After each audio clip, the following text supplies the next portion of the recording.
Hello, hi guys, welcome back to my English class.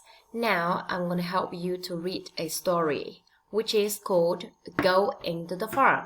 Cô chào các bạn nhỏ nhé. Bây giờ cô giáo sẽ hướng dẫn các bạn đọc câu chuyện với tựa đề Go into the Farm. Ok, Go into the Farm. Chúng mình đến đâu đây ạ? Đến nông trại. I am going to the farm with my father. I am going to the farm with my father. We see cows and pigs. We see cows and pigs. They are in the barn. They are in the barn. Barn means nhà kho, okay? They are in the barn. The cows are eating grass. The cows are eating grass. The pigs are hungry. The pigs are hungry. They say, oink, oink, oink. My father and I feed the pigs. My father and I feed the pigs. Feed means cho ăn. It is so much fun to go to the farm.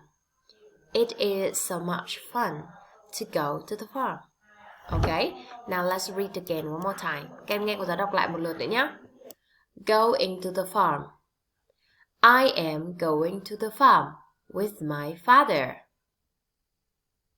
We see cows and pigs. They are in a barn. The cows are eating grass. The pigs are hungry. They say, oink, oink, oink. My father and I feed the pigs. It is so much fun to go to the farm. Ok, có một số từ mới trong này các em cần lưu ý. Đó là farm. Go to the farm, đến nông trại. In the barn, trong nhà kho. In the barn, trong nhà kho. Eating grass, ăn cỏ. Feed, cho ăn. Feed, cho ăn. Ok, that's all for today. Bye bye guys. Các em hãy ghi âm và trả bài cho cô giáo lên nhóm nha.